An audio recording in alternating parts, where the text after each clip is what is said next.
When I started my first business, I was only 20 years old, didn't have the experience, savings, networks, any of that. That experience still gave me the encouragement that I can do a lot of things without being ready. Only have the idea and make it real. It only took me a few months that I already had some clients. And after that, a lot of people have ideas, from ideation to creating a real business. What was that process for you? I had been quite patient in a way of testing everything. I was able to pay my bills, everything was okay, but then my accountant even told me you need to change things. Something that I always remembered, that was that it always takes 900 something days to be able to see if something works. And I was still...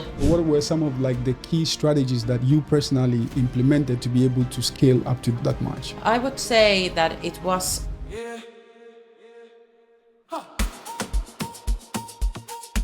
So Marianne, welcome to the Gods and Pride podcast.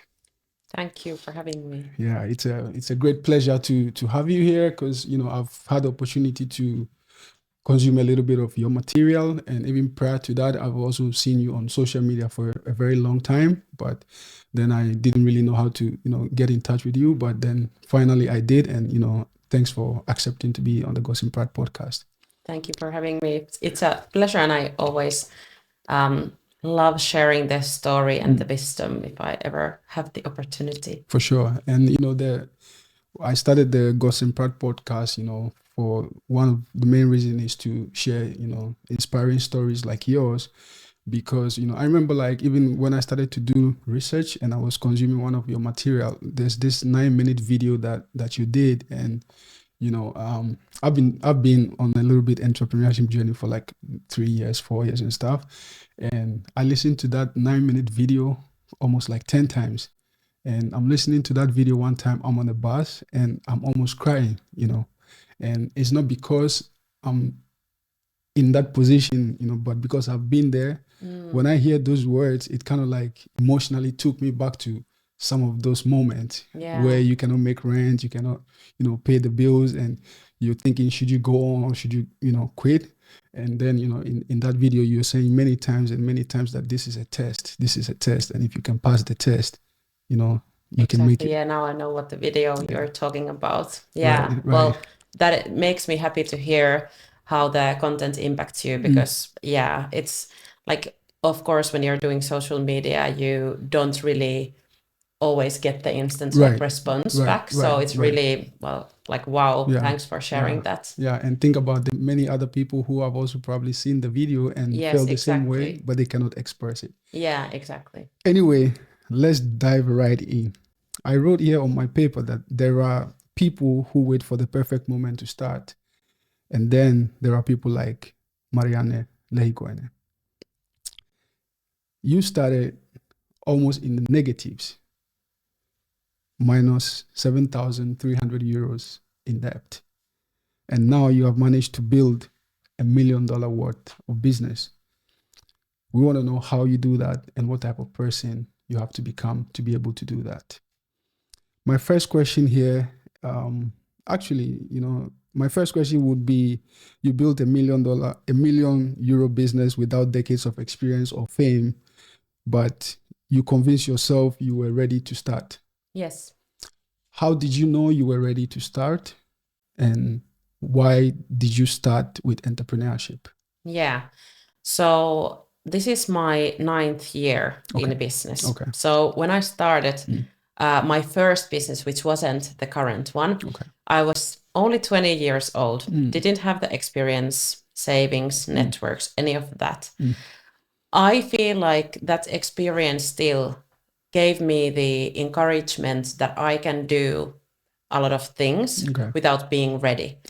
And that really gave me the experience of what it feels like to start something and not only have the idea and make it real. Because back then, it only took me a few months that I already had some clients. It wasn't perfect. It was only my way of employing myself. I didn't try to build a team and a real business, but I was just more freelancing, that kind of stuff as a social media manager.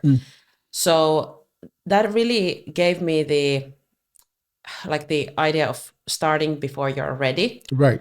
And after that, I spent actually quite longer period of time thinking what would be the business that I would now go all in.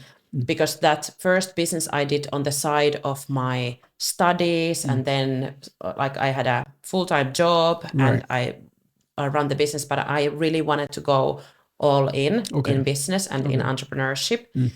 And yeah, I think the courage came from my earlier experiences of seeing that I can make things happen. And even before that, I still remember really early when I was 16, I was a Girl Scout. So the right. And we went to this hiking trip in Lapland. And I remember being so I had a flu. I tried to convince my mom that I wouldn't go, or I wouldn't need to go. But the fact that I went there and I was able to walk that 55 kilometers in the Lapland, there was snow to my knees and everything. It was really extreme experience. Right. Those things when you do something that you didn't believe that would be possible, even if it's not anything to business related. That gave me confidence to believe in myself. 100%. And I think it's always those experiences that if you just think about your past, there are so many of those that you can really find the you can see how capable you are. 100%. But then again, also, there are many people who would want to turn their skills into income, but mostly many don't. Yes. And even some start, but they quit before they are successful. What do you think stop most people from really pursuing, their dreams to be able to turn their skills into income as you have successfully done? I think that they are waiting for some magical clarity, the permission to start, more experience, certifications, and that way they will never get the right momentum and actually get started. And the winners and the doers, they just create the moment for themselves. Then you were in 2024 named the youngest entrepreneur of the year, right? Yes. When you look back, what was the turning point that changed everything for you, yourself, pretty much? I would say that it was my mentor in 2021 who said to me that, Marianne, you could build a 1 million euro business out of this. Did you believe him? Because what I saw first was that that was 10 times more than I thought that I could do. Right. But that expanded my thinking. And instead of I didn't immediately understand how I would get there. Right. But it totally changed the way I looked at my business and the possibilities. Right. And I didn't know a lot of people back then that were running more than $1 million a year businesses. So it wasn't my own experience even to set that kind of goals. Right. But when that guy believed in me, said that to me, it opened this whole new idea of myself that could I actually do that? I spent the next year figuring it out. What would be the correct business model? What would be the perfect offer and the service? And I understood immediately that it would be something more expensive and not a cheap thing. And also that it couldn't, or that it can't be something that it's tied to my own working hours because it wouldn't be scalable. So those were the first initial only ideas that, if I want to go there, these are the two things. I can do it on my own, alone, and that it needs to be more expensive. What would be something worth 5,000 or more for me to be able to scalably sell month after month. Okay. And that is a way to get there, but that is the only thing. And then I needed to figure everything else out. Right. So then I want to go a little bit back, into your background, that, what is like, I've listened to you for less than 5 minutes, and what I hear you say and the way you think and the way that you even experience what people tell you, there are many people that a lot of people have told that, oh, you could make $1 million, right? And they was like, not me. And then that's it. Yes. Okay. They told you, right? You believed it and you have done it. That's not like something that is very common to a lot of people. I know. So I want to understand, like, how was your, your early childhood like, and what was it like your first kind of like exposure to business? Because well, my early childhood, I was raised by a single mom. Okay. And she never wanted to feel pity or anything. Like, she was really amazing at raising me and my sister, and wanted us to have like great opportunity. And even though the money was like always tight, that I remember, because she graduated as a nurse when we were children, and like she was working. I remember her having like multiple different jobs, because she was the only one like taking care of us. And our father was an immigrant from a Democratic Republic of Congo. Right. And he also had like studied business, and I would say that his dream would have been probably do something that I do today. Okay. Now, unfortunately, he has passed away. But that is like the background of my like upbringing. I was really close to my relatives, my like aunts and grandparents, and like they made my childhood really feel safe, and I felt loved. Right. I think that everybody wanted to like protect me, and didn't really have the understanding of maybe business or entrepreneurship, because all of my relatives and my close circles were in really typical jobs, like teachers, nurses, engineers, like typical jobs. And I wasn't exposed to any businesses or stuff like that as a child. And I didn't even know, like I have no recollection of knowing anything about entrepreneurship when I was, before I was 20. So once I moved from Oulu to Helsinki in 2016, I started studying in Haaga-Helia. Okay. And that is where I learned about entrepreneurship. Actually, I had like already a little bit learned about startups because I was applying for a job in a startup business. Okay. So, but yeah, I didn't really understand any of that before starting my business studies. Okay. So in Haaga-Helia, you studied business, right? Yes. So that was like your first like kind of exposure into entrepreneurship and stuff like that. Yeah, I went to these events, like startup school events. They were in the evenings. There were other students coming to the school to share their stories as entrepreneurs. So I learned from like seeing that this like only a few years older than me person has started this amazing business. They probably weren't even super successful businesses, but what they opened up was for me the idea that, okay, well, I can be in charge of my career in a way that I didn't know possible, because I thought that success for me would be working in a corporation at that point. So definitely that opened my eyes to new possibilities. And that was really short before I then started my first business. Like if this was the fall of 2016, then already in January 2017, I started my first business. Okay. So that's like a very bold decision. Yeah, well, it was, but the also other thing was that I didn't really see so many big risks because I was still young. I didn't have children. I didn't have a house or mortgage or anything like that. I only needed to pay my rent. And so my own goal actually was in the beginning not to build any million euro businesses, but only to be able to pay my rent in the summer so that I don't need to apply for a summer job. Right. Well, that's a good motivation though. Yeah, exactly. So, but then again, you mentioned that you were 16, you went for this Girl Scout or Boy Scout, retreat. Hike.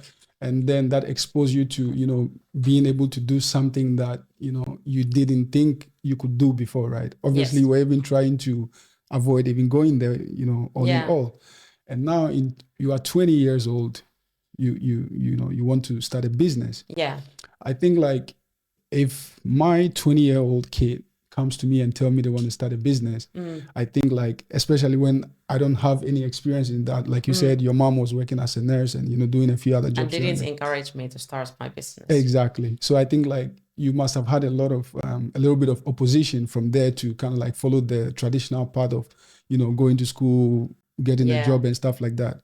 But what made you already, even at that time, to somehow know beforehand or like believe that you're going to do this and this is what you want to do and you're going to succeed? What made you believe that? Good question. I have a lot of other memories like that hiking thing, because another thing that I had done already before that was that I had been fashion blogger. Okay. And even if my blog wasn't super successful, I had been able to be like in these blogging awards to get the prizes from them. Right. Even though like I felt like I had hacked my way to You must have been good though. Yeah, well, I don't know, but like I was good at selling ideas. And also one thing that is definitely my superpower is that like I would even say that I am like a I don't know, psychic, or like I can see the future. I'm a visionary. So for me, when I started the business as 20, my goal still back then was to be a full-time fashion blogger. Right. And what I saw was that as a fashion blogger, I couldn't get these like paid collaborations. Like that have not paid my rent at the time. Right. So instead of that, I now find this new way, new opportunity to be an entrepreneur. I had been also working in this social media agency in Helsinki when I moved there. I was only working part-time, like maybe 10 hours a week or something really small. But I saw from there that, okay, well, if I would do something like this on my own, have a few clients who would pay me on monthly retainers, I would be able to then cover all my expenses. So that is like, I already had the vision of that, okay, this is a way for me to finance my fashion blogger career. Right. So I've always had like these strategic ways of thinking, but also having the vision of a bigger future for myself in a way. So then, like, I'm really good at imagining the future. And that sounds really something that, like you mentioned already, that people trust in logic and numbers and luck. But like, I really somehow have found a way to sell these imagined ideas for myself. Right. I think that's a superpower too. It is actually a superpower, because I can really see really clearly the vision, like where we are headed. And now, of course, my only job is to convince my team. Right. But then it was only me, and it was easier. And I've even done these personality tests where I am not super a risk taker. But for me, it's not a risk if I believe that I can do it, or like commit myself to something. Exactly. So it's like, in a way, it's like, it might seem to others like a risk, but to you it's a very calculated risk. Exactly. Because you've already envisioned yourself succeeding. You just have to carry the others long enough till they start to see what you see. Yeah, that is really well said it. So smart mentoring. Yeah. That's what currently you are on, and that's what became eventually successful. Yeah. what was your first business and how many failed I mean, I don't think anything is a failure in business, but for the lack of a better term, I'll use the word, fail, right? So how many failed businesses did you have before you eventually pivoted to smart mentoring, which eventually worked for you? Yeah. Well, I would say that, so I had my toiminimi, like the smaller self-employed business from 2017 until like 2020. And in 2020, I started my osakeyhtiö, like LLC. Okay. And it's smart mentoring, but it had even a different name when I started. Okay. And I didn't have like multiple different like businesses, but I have failed like for several years in that same business. So I had these 2 years worth of failed attempts to try to make it work. Right. That would be how I would say. Okay. But still, in a way, like you said, that you were trying to do fashion blogging. Yes. And then you were trying to get some collaboration and stuff like that. Yeah. But then when the time came for you to pivot and dive deep into smart mentoring. So with smart mentoring, what specific problem were you trying to solve, either for yourself or for people with smart mentoring? Yeah, so the journey has been like this. I started with really different problem to solve that we now currently. So actually, maybe even not that big of a change, but it feels like that for me because it was a couple of years of trial and error. I started actually from a mission. So this is really purpose-built business where I started from a mission to help ambitious young women to achieve more in their careers. So that is why the business was first called Career Girl. And I had Career Girl podcast, Career Girl community, and events like for that. And my first couple of years, I tested like dozens of different services and like ways of doing business. I had several different ideas of making money, and I definitely tried to do a lot of them. I can execute really fast and efficiently if I try something, but it never took off the way that I would have wanted or needed to even be able to pay myself salary. Okay, but so then how did you go from, like, let's say from idea to real business? Because a lot of people have ideas, and some people even have really, really good ideas. Yes. But like from ideation to creating a real business takes like a process. So what was that process for you, like from going to ideation to really building like a real business, so to speak? Yeah. So I would say that I started from zero, this current company. Then the second year I went to 7,300 in the red. So it wasn't exactly in the beginning, but it was like the second year when that happened. And that's really put myself back against the wall. Like I had been quite patient in a way of testing everything. Like whenever the expenses were I was able to pay my bills, like everything was okay. But then back then my accountant even told me that, Maria, like you need to change things because this isn't working. So that is where I started not to panic. I still believed in myself. I was actually following this South African business guru or motivational speaker, Vusi Tembekoya. Exactly. You know him.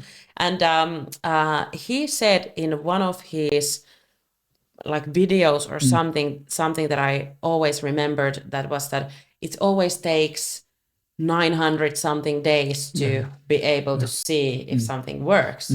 And I was like still trying to get to my 900 something days. So I wasn't going to quit, but it was clear that I needed to change things because I didn't have any money. So now that is when I then really needed to figure out ways to make some money fast.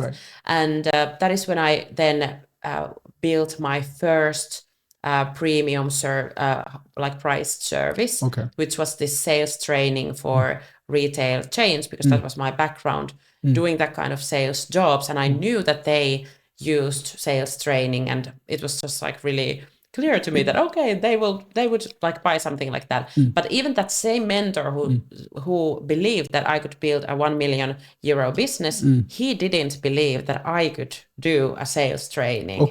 So that was when he said that how can you ever possibly like compete with people who have 20 plus years more experience than you. Right. But somehow that is when I believed in my own intuition and my gut feeling that this could actually work. And I actually fired that mentor. Good job. Kept on going and got my first like premium client. And that like got me out of that really terrible financial situation in a few months. It was quite fast, but not until the next year when I then decided that, okay, if I really want to scale this business, I came up with this one scalable offer that would be premium price that I had now learned from the B2B sales that this is how to get profitable offers. But I combined it with the skills that I had got also selling online courses. Right. So that is where I then came up with the service that we still currently to this day sell. And we have had 600 plus clients go through the same program and process. Awesome. Yeah, so it was, I think, until I really committed that it doesn't matter how long it takes for me to succeed with this one offer, but I am committed to getting 5 clients and let's see how it goes. And then, So, 2 years in your journey, right? You are in the minus, not just zero, you are in minus 7,300. That's like a lot of money, especially for somebody who doesn't even have any. That's even way more, than I average. had put all my own like money and even got my husband's student loan to pay some stuff out. Wow. Yeah. You know what? That's really interesting because you just even answered my question. Because the question I was going to ask is like, when you're in that type of situations, right? A lot of people, even sometimes from good place, even just because they care about you and they see you struggling, and it's like 9 years into your entrepreneurship journey and you are not doing anything, and now they are starting to be worried about you. So sometimes they will tell you, maybe now it's time to reconsider and go get a job, go do something else, because they care about you. So then there's like always that one person who believes in you so much. And so I was going to ask, like, who was that person aside of you? Because obviously you believed in yourself, but so like, who was that person? And then like you already said, like your husband even put he has helped me during the years. The first year I started my business when I was 20. That is all. Like, when I was 20, I turned 21 that year, and I also met my now husband also back then. And we had been just like dating, not even that like long. But the next year I had failed like really massively with my business. I didn't pay any taxes if I should have. So I had really a lot of tax, is it debt? I don't know, but like I needed to pay the taxes the next year. And I didn't have the money because I had spent it already. So that is also when my husband like used his savings through my business. And like we had like spent all the savings too. We got like an apartment in Espoo in 2018 and so on. So we didn't really have any like backup at that time. He had the student loan, and that is what we then used. But of course he was like, I really hope that you're now like getting this thing to working. But he never ever has said anything that he wouldn't believe in me. Of course he challenges me on some of my decisions, and also after that quite difficult season I then got the business running even a little bit, but it wasn't still a good situation like 6 months later. But then what I decided to do was that I will invest 15,000 to this one like program to learn this new thing that I need to learn. And did you have the 15,000? No. So what I had was that I had the like they were okay with me paying in 3 installments. So I had the first installment, the 5,000, I had it with my business. Then the second one, I thought that if I got my credit card, if I got everything from my husband, you can everything, then I would have the second one. But the third, I didn't have any clue. So I was just committing myself into getting the sales done so that I could pay the third installment. But what I then did was that I was able to do some sales in the next 10 days to already be covered. And that was really a huge thing, but you don't know. You never know. So that was one time when I really remember that my husband was questioning if that was so that was the first time I really remember my husband really questioning if that was a good decision to invest that money. Yes. Right. And go to that program. Right. But then again, in a way, like you mentioned earlier on about your personality test of you being a risk taker, that was a hell of a risk. I know, but like for me, it seemed not that big of of course I was really scared. I lost my sleep. I remember when thinking about that investment, but for me, a bigger risk was to continue without having that skill that I now needed. Exactly. Because I knew that was exactly what I needed in order to succeed. Exactly, because there's this saying that, until something changes within you, nothing changes around you. Exactly. So literally, with the knowledge that you had at that time, you probably would just keep on circling around the same thing. But you know, sometimes you need like some mentor or some coach to guide you through to the next level. Yeah. My question though, Marianne, is like, did you at any point, with all these struggles and obstacles and, your back being against the wall? Yeah, because we had a baby even at that time. Oh my God. Did you ever, doubt yourself though? Like this must be really... Yes, I sometimes doubt myself, but those moments are quite short because I probably overly optimistic. And I always tend to just look back that, well, if I've already done this. And now, of course, the list just like builds up the further you go. Like now, at that point when I was investing the 15,000, I already knew that, okay, well, I had the previous 6 months, I had been able to get these big B2B clients. Like there's always ways. So I just really believed in my way of figuring things out, even if I didn't know how yet. Exactly. So what would you say was your first like major leap that, kind of like, assured you that, okay, this is it, like this is going to work? I think it was in the beginning of 2020, in the end of 2021, when I decided to quit everything that I had done until that point. And because I had now at that point got the new sales training going, like I had several clients for that, and it was going quite like not super well, but I had clients coming from there.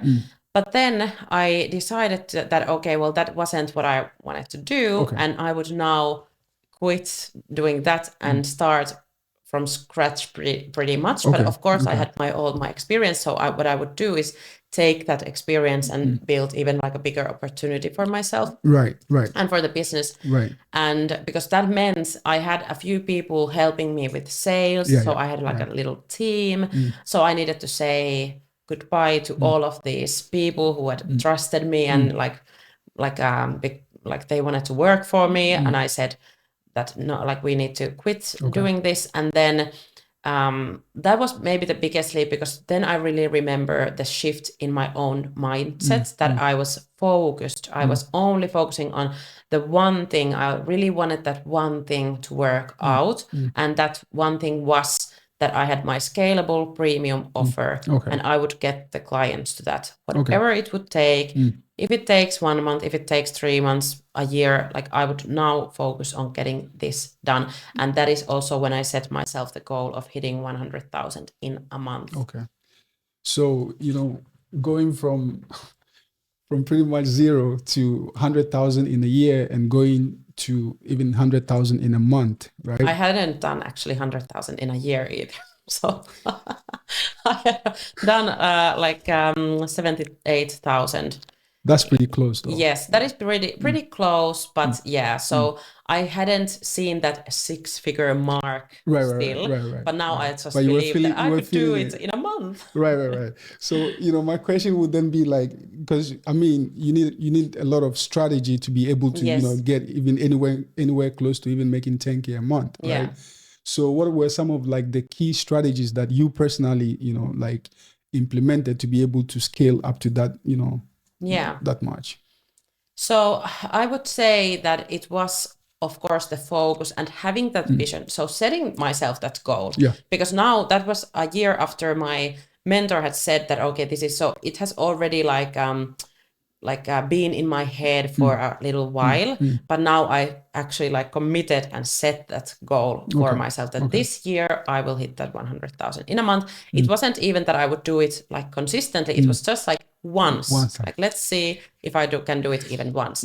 So that was the goal. And then I, of course, jumped to the unknown, but what I needed to do was to get the capabilities. So what I did, I invested the 15,000 to that program. Yeah. And I think I also did that because I had the bigger vision. If I only had set myself a goal to hit 10,000 a month, like it wouldn't have not make sense for me to invest 15. Exactly. So that is like I took bigger actions. I raised the price a lot higher than what I would have done if I had a lower goal as well. Right. And I really implemented a first real sales strategy. So I had like a sales script that I followed. I took calls with people, like discovery calls or like sales meetings where I would then offer, and I was only looking for that one type of ideal client. So I wasn't trying to do everything like to every different people, but I only had like this one specific ideal client that I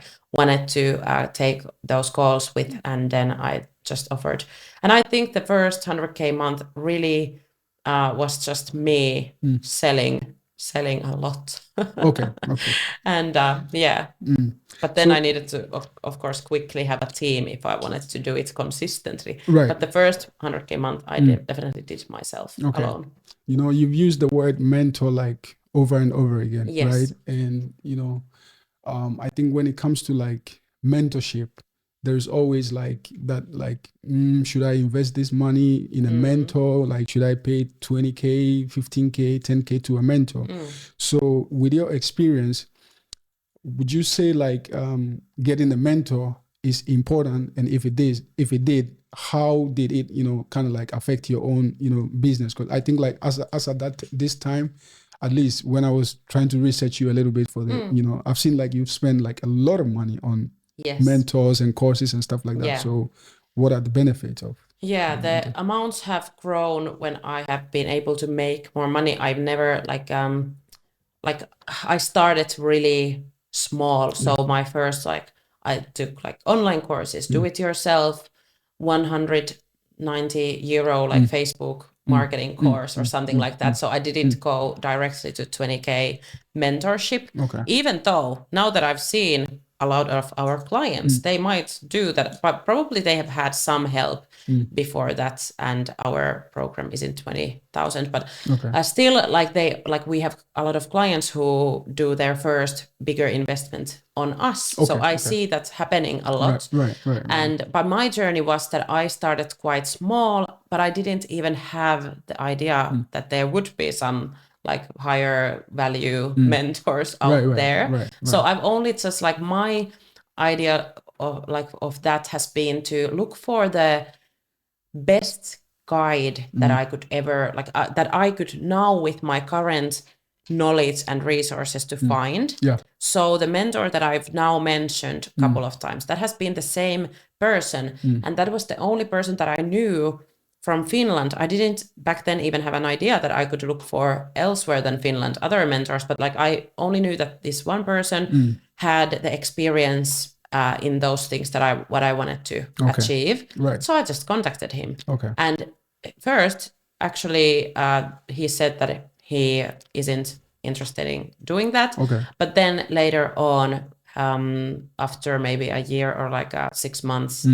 he said that he could do that. Okay. But I pretty much just asked for the help, and I have really a lot of times just like called people, looked for on in LinkedIn. In Finland, like a lot of people are willing to help you if you have specific questions to ask. Exactly.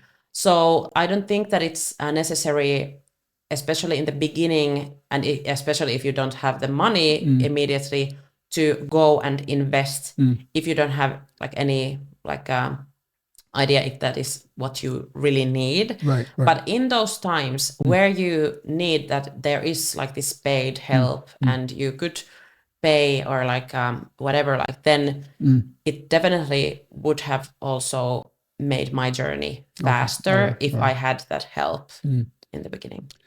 My last question for you, Marianne, we are trying to be respectful of your time. Thank you. Let's say somewhere, somebody might be watching this episode, 16-year-old, 13-year-old, somewhere, they haven't even had their first experience yet with, Boy Scout or anything that kind of like will break something out of them to make them believe that there is like great possibilities out there. If Marianne today would speak to 16-year-old Marianne or 20-year-old Marianne, going through all these challenges and, self-doubt and stuff like that, looking at where you are now, if you would speak to them, what would you say? That's a good question, because I think everyone has those challenges. Right. They are not maybe the scout trip, but they can be something else. It can be something personal or something like if you just go and look at your past, if you scroll 5 years from now, your picture, you can remember, like you can see how that person that you are now is so much further and like achieved and so much better than the person like 5 years from now. But or 5 years ago. But I would say to that 16-year-old, 20-year-old Marianne that like just trying to excel in whatever you're currently doing and like find the courage to be curious enough to like look for the opportunities, like where they are, and like because it can be like this little like because the mentor who said to me that, hey, you can do 1 million, like it was just like this thing. I don't know if he even meant that, but like it was just something that I took and make it a possibility for myself. So just like having those conversations, going out there to events, and because there are a lot of these, I go to a lot of like events that are free, I think, to like just go and listen to entrepreneurs to speak. Like I was in the startup school when I was 20. Like I would just encourage anyone to like just be curious about the topics that you're interested in and learn a lot, because there is like an unlimited resources nowadays, like online, seriously, to learn whatever. But whatever you choose, just like try to be excellent at it, because I think for me, a lot of people think that it's because of your bold social media, like speaking about the numbers or whatever, but like I really believe, and maybe people don't even want to see it, but we are just really, really good at what we do. We get the results, and we like our team runs like an army. Like our COO is like an army person. She is amazing, awesome. And she has this army background, so it's like our team really runs that way, and people don't even want to see it, but everybody who is successful, like they have put in that work. So if you are still young, like you just need to like get really good at whatever you want to. For sure. Thank you very much, Marianne. We are looking forward to doing another episode when you hit your 10 million or 100 million.